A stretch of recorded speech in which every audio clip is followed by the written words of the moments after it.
Sophia's POV. It was now an hour until my shift starts at intensity and I felt stressed to say the least. Vincent was taking his time to get organized, claiming that there was no rush considering he owns the place, but I still don't want to let Tito down. Not on my second night. Daryl still hadn't returned, which I was somewhat grateful for. However, I needed my keys back in order to get home later after work. We still had to drop Emma back home too, since her parents were starting to worry that she had been out last night and all of today, which was understandably unheard of for her since she didn't attend parties. I also didn't want them thinking that I, her new friend of a couple of days, was already a bad influence on her. I really wasn't trying to cause harm or upset to anybody in town, especially not to Emma, who had been my rock this past few days. Vincent, we need to drop Emma on the way there too, remember? I politely add, watching him maneuver around the house, grabbing his jacket and keys at snail's pace. Don't you think I already know that? Why are you rushing me? Comet. He snaps, evidently irritated by my anxiety on running late. I was never late to anything, I couldn't help it. There was nothing worse than being the last to walk in somewhere with all eyes on you. Remaining quiet, he eventually heads for the front door as myself and Emma follow him out like strays, approaching his fancy car once again. The same car he had rescued and kissed me in last night. I swallow hard at the memory, climbing into the passenger seat as he revs the engine to life. He puts the car into drive and takes off down the road at high speed whilst pulling his belt across him at the same time, only stopping for a moment until the electric gates open for him to pass through. He puts the foot down once more as I clutch my own seatbelt for dear life. We start heading towards the address Emma had given him, watching as he switches on the radio as opposed to making small talk, which I was actually thankful for. Vincent. Emma speaks up from in the back, as we approach her street, causing him to glance back at her in the mirror. Could you, slow down a little bit? I don't want my parents to freak out. Emma admits, seeming nervous and embarrassed by the request, but it was understandable. What parents would be happy seeing their kids coming back from a wild party in a fancy car owned by the town's notorious bad boy going way over the speed limit? With a simple nod, the car falls back, and he begins driving at a normal pace, not like the maniac from before, which surprised me. He had actually listened. Within minutes we pulled up in front of the same house, as Emma thanked him and said her goodbyes to me. I was more grateful to her for coming to the party with me than what she even knew. I couldn't have handled that on my own. What if Daryl ditched me like that when I had nobody there with me at all? The thought of Daryl made me audibly sigh, disappointed with how things had turned out, since I really did think that we were becoming great friends. Now it would just be weird to be around him more than anything. I also didn't need any other obsessed females giving me grief at school over him either. I had already had my fair share of jealous cheerleaders. I didn't need to add a third to the list. What's gotten into you now? Vincent demands to know my thoughts as I shake my head slightly and ignore him. Don't ignore me. He grits after a moment of silence, struggling to remain patient at the best of times as I straighten up in the seat. What is his problem with me just wanting to sit here in peace to collect my thoughts? I'm just still embarrassed. I decide to admit, hoping that he wouldn't tease me senseless for it, since I didn't want to be kicked again when I was already feeling down. About what? He offers me an odd look as though it was silly, to which I shrug and grumble. He obviously doesn't get it. Why would he? Nothing bothers him. He has it lucky.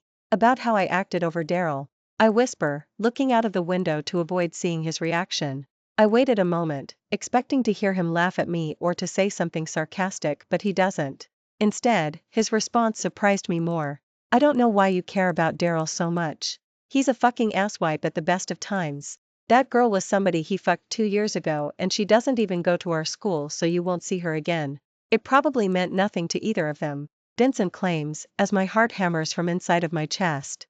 He's right, why did I care so much? I've been here a damn week. Plus, he's not the one who gave you a job, is he? It should be me you're worried about. He adds, as I turn to him in surprise, seeing his mischievous smile plastered across his face. The scary part was, I don't even think he's joking. Yeah, thanks for that, by the way, I appreciate the opportunity. I clear my throat, unsure of what else to say to him. Just don't fucking embarrass me, or I'll have you out on your ass in no time, he states, before we pull around the back of Intensity, and I check the clock to see that we still had 10 minutes to spare. Phew. Tito won't hate me. All jokes aside now, Sophia, I have some really important businessmen visiting the club tonight, and they will be up in the VIP lounge with me. You will do whatever it takes to keep them happy, understand? I'll reward you in more ways than one if you do a good job. Vincent winks, leaving the last part to run wild in my imagination.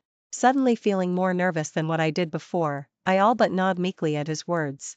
I had only worked one proper shift so far and now I was being trusted to deal with the big dogs. It felt almost embarrassing to hear him say how he would reward me if I did a good job. It was a reminder that he wasn't and never would be my friend, he was just the intimidating rich kid that I went to school with who just so happened to now be my boss in the worst twist of fate ever imaginable. He had a hold over me like no other and I knew he enjoyed that fact. The worst part was that I would jump at any chance to make more money because I was currently suffering more than he even knew. I didn't even have a bed to sleep in or a sofa to sit on for crying out loud. No hot water either to add. I'll try my best. I reply with a nod, as he cuts the engine, parking us close to the back door. No, you'll do better than your best tonight, he states firmly, his face holding no room for compromise as he allows the pressure to settle in. He wasn't joking. Tonight must be important to him. Let's go. He finally nods after his soul-sucking pause, climbing out of the car as I follow his lead, breaking out into a cold sweat after our encounter. He had instantly gone from being last night's savior to my terrifying boss in seconds flat. I just hope I can do good enough to keep my job by the end of the night. Sophia's POV walking in from the back door tonight was a change for me, bringing us both into the corridor assigned to the club's dancers. Full breasts and asses were on total show, as the girls hurried around to swap outfits and to get themselves ready for their shift, giggles and laughter filling the space. Hey honey! A blonde greets Vincent on passing, pushing her boobs upwards in her bra top to make them sit fuller. Needing some love before the night starts, Vincent baby? A second girl giggles playfully, emerging from one of the dressing rooms to place a hand on his shoulder. It was as though I wasn't even there, trailing in from behind him like the trash off the streets, watching every female fall at his feet mercilessly. He ignored them all though, uninterested as he passed by, making himself hard to get and more longed for by them all, but they seemed to get the hint, going back to getting themselves ready as though they were used to Vincent and his attitude. I, however, was still trying to adapt to his ways. Ah, there's my Sophia. I was worried you wouldn't be back here after your first shift with this one giving you a hard time the other night. Tito spots us and shouts his approval once we step into the main bar. Vincent seems to laugh at this, bringing my heart rate back down as I panicked slightly in fears that he could have took his words the wrong way. But Tito was the appointed manager, so Vincent must like him to some degree more than the rest of the staff here. Maybe they were close? She's been warned to behave, haven't you? Vincent turns to me and asks, as I nod like an idiot under his spell. Tito just shakes his head and smiles at our exchange, probably laughing at me on the inside seeing how much control Vincent held over me. But I wasn't the only one in town that was held under his grip, clearly. Upstairs you go, but where's your uniform? Tito motions before adding, as I swallow hard and look down at the clothes Vincent had loaned me this morning. Crap. I couldn't get home for my work clothes because Daryl still has my damn keys. Oh, sorry. I bubble, growing flustered as Vincent watches me closely. She stayed over at my place last night, so she doesn't have the uniform. Are there spares? Vincent steps in to save me, although I almost die when Tito raises a surprised brow. He must think that I stayed over at his place because we did some other stuff. There was a party at Vincent's last night. My friend Emma and I stayed over because it got late. I begin to ramble, feeling my cheeks flare, not wanting him to think that I was just some desperate whore trying to sleep with my boss, as if Vincent would ever even think about touching me that way. Don't worry little one, I understand. Your secrets are always safe with me. You don't have to explain shit to anybody. Tito winks and laughs, as Vincent joins him as opposed to defending my honor. So Vincent's going to just let him think that we are sleeping together? How noble of him. I'll be known as the new whore around here in no time thanks to this. I think there's some spare uniform in the cleaning closet upstairs. We open in 2 minutes, so you best get going. Tito ushers, as my eyes widen when I glance up at the clock.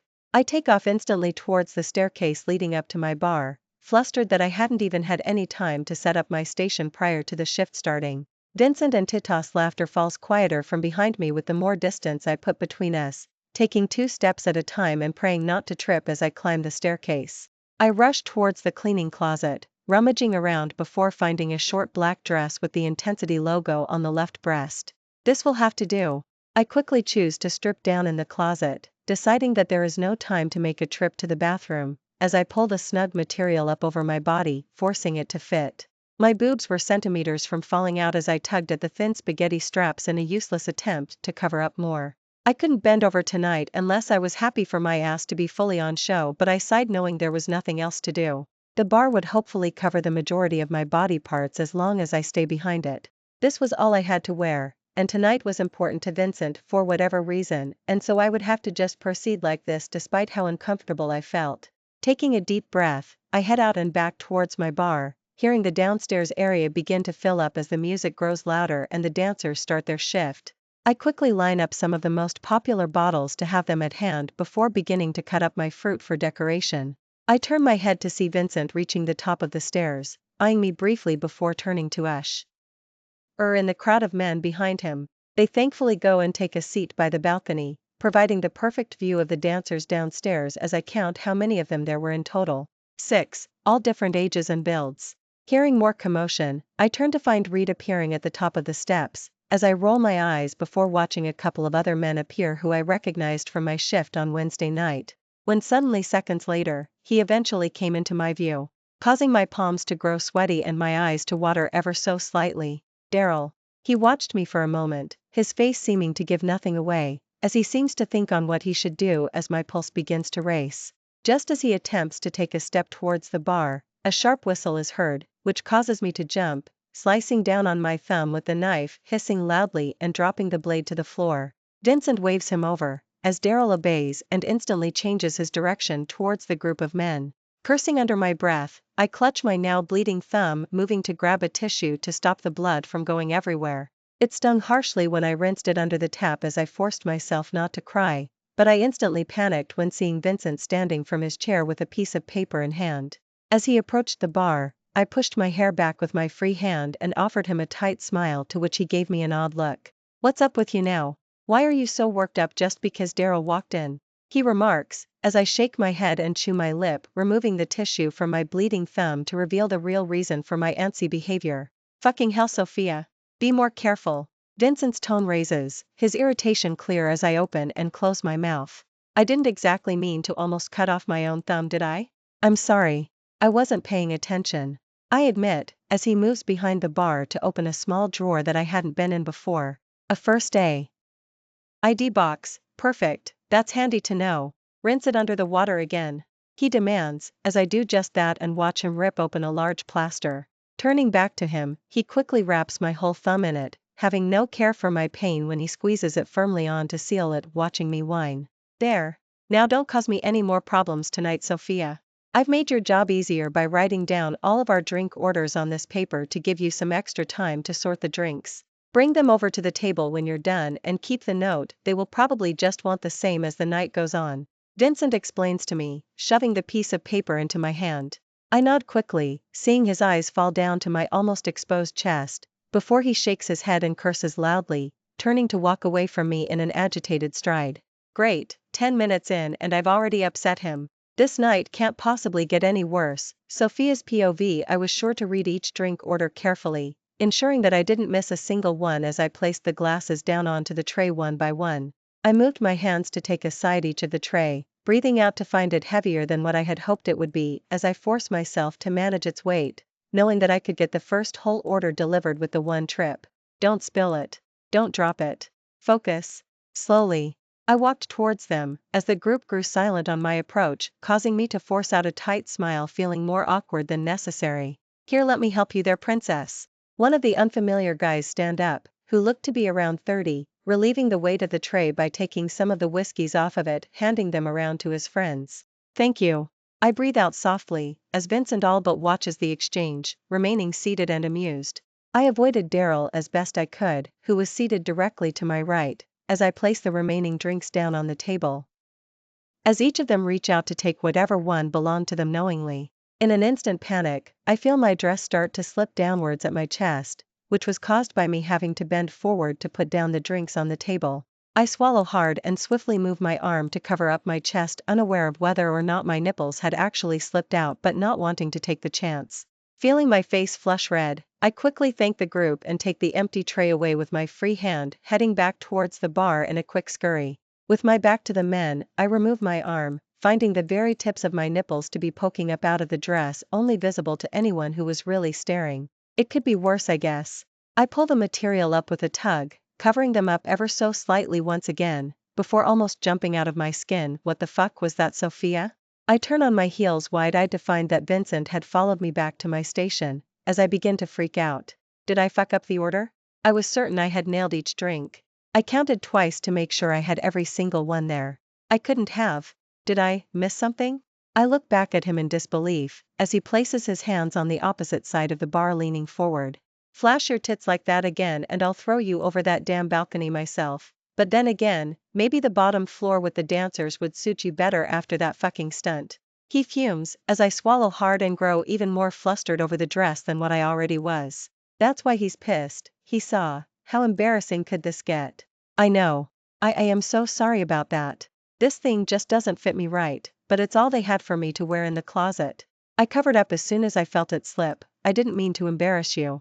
I find myself apologizing for the mishap, as he just stares back at me like a crazed lunatic. His head falls forward, as he seems to take a moment to compose himself after the ordeal. I told them that I was coming up here to order shots, so pour me some tequilas to take back with me. He grumbles, as I move quickly to retrieve the bottle.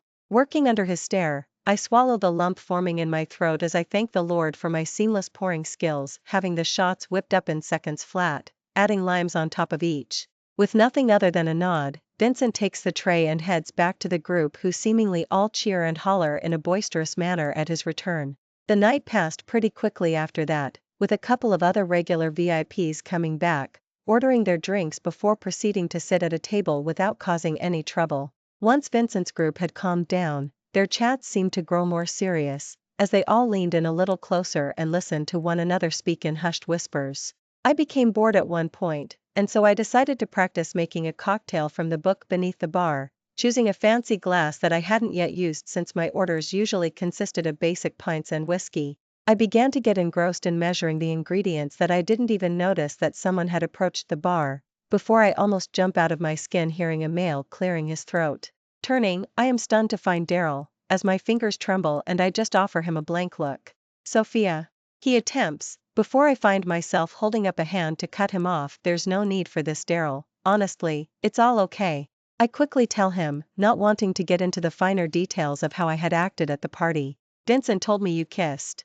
Daryl deadpants, as my jaw slackens and my eyes widen at the statement. Is he seriously coming up here to confront me about kissing Vincent? What? I find myself saying, unable to comprehend where the conversation was headed. Was he annoyed that we kissed? Why would he even care when he was clearly locked lips with somebody else? Essie anyway? Is it true? He pushes, as my eyes divert towards Vincent, who seemed to be engrossed in a serious conversation at the table with no time to pay us any attention. Well, yes, after I saw you kissing that girl, Vincent came to find me, and yes, we ended up kissing in his car. I babble, suddenly feeling as though I was the one who had fucked up. Daryl's brow seemed to furrow at my words, confused at what I had said, but before he can speak, one of the other older gentlemen approaches the bar. A tip for you, little pretty, from the whole table. We like you on the bar, you don't bother us like the last chick. The man chuckles, turning to Daryl to involve him as he forces a smile. The man places a fat stack of notes into my tip jar as my eyes grow wide at the generosity. They were officially my favorite clients up here. Thank you. That's really kind. I smile, grateful to him as he bids me a nod and goes back to collect his jacket, leaving me alone once again with Daryl. Turning my attention back to him, I lick my drying lips and wait for him to be the first to speak. You say that you kissed Vincent after you left the party? Daryl repeats, as I all but nod once in confirmation. Son of a bitch. He grits out from under his breath, causing me to grow even more confused than I already was. Sophia, listen, Vincent told me that you kissed him way before I kissed that other girl. I was pissed off, that's why I did it. That's why I couldn't understand why you were even upset about it. He's playing his fucking games. Daryl suddenly leans forward and explains, as I feel my brain swell from the inside of my head. That can't be right. But Vincent told me you had a thing with that girl a couple of years ago? I tell him what I know, unable to believe that he only kissed her out of anger. Well, yeah, I did, but that's old news. She means nothing to me. I only kissed her thinking that he had already gone and kissed you. D. Errol defends, as I pinch my nose between my thumb and finger to think. He obviously still has feelings, or he wouldn't have even kissed the girl. But why would Vincent lie to him and say that he kissed me when at that point, he actually hadn't? It was all too much. I need to stay away from them both for my own sanity, Sophia's POV placing my money in an envelope for safekeeping. I smile at what I had walked away from the bar with last night. $1,486. Vincent, as promised, had rewarded me generously on top of this week's pay, saying that despite nearly dissecting my own thumb on top of nearly bursting out of my dress in front of the men, that I had done a good job. In total, with tips and all, I had managed to bring in close to $1,600 this week alone, which was more than enough to cover next month's rent, which was the main concern. Continuing this way, I would be able to save up and find a better place to live somewhere else in town, somewhere I wouldn't be ashamed of. Somewhere with better neighbors and decent furniture. By the end of last night, Vincent had seemed pleased with how things had went with the men he was speaking to, as I all but smiled and remained quiet listening to him rabble since I was tired and just wanted to head home. Daryl had given me back my apartment keys and backpack that I had left in his car, and after that, I asked him to give me some space to think over everything he had said. It made no sense why Vincent would lie and tell him we already kissed when we hadn't. Well, not by that point of the night anyway. I also didn't think that Daryl's kiss with that girl was totally innocent either, not when they had a history together. I grumble, placing the money-filled envelope back into the kitchen drawer. It was Sunday today, and I had no plans, which made me sigh. I wondered if I would be able to find Emma's place on my own with remembering her address from when she had told Vincent it yesterday.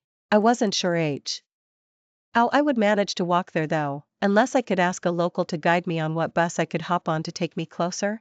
Deciding to try my luck, I take $25 out with me along with some change for the bus, locking up my apartment and skipping my way down the stairs. Thankfully it was dry again today, despite that it was still pretty cold after the storm. Damn. Neighbor baby. Join us.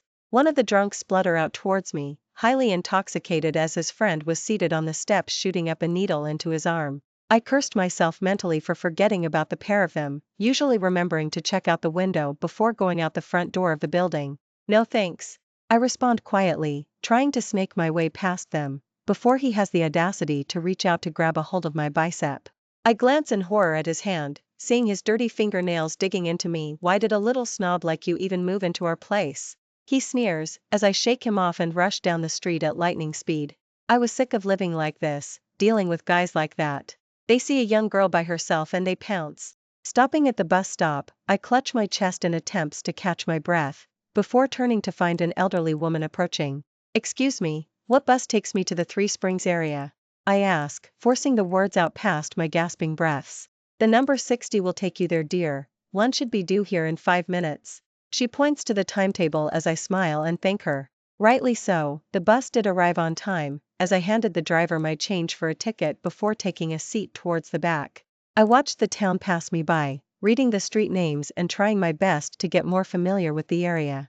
Luckily, the bus had a little electronic sign on the ceiling which showed the name of each stop on approach, and when Three Springs appeared, I stood up from my position and pressed the bell to get off. The bus took around 15 minutes to get to Emma's area, as I wandered down the road to look for any familiar surroundings. Eventually, I spotted a convenience store that we had drove past both times when going to Emma's place, and I knew that her street was the next on the left. Perfect. I did it. Practically skipping down the road, I rush up the path to Emma's house before gently knocking on the door and shuffling anxiously from foot to foot.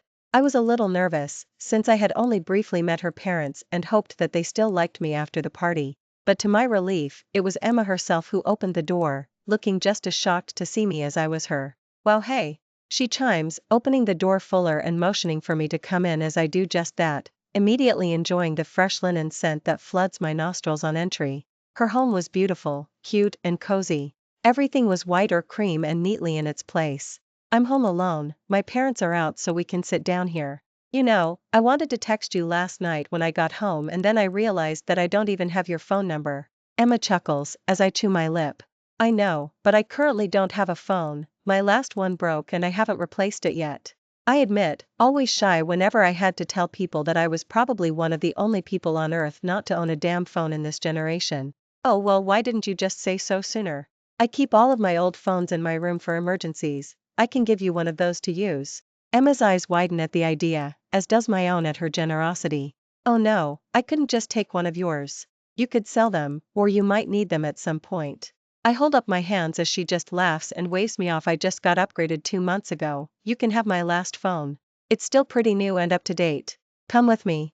Emma motions, exiting the living area and heading for the stairs as I quickly to catch up to her. We climb the stairs, as she leads me into her bedroom decorated in a calming sage green color with cream bedding, a cream rug and other light accents.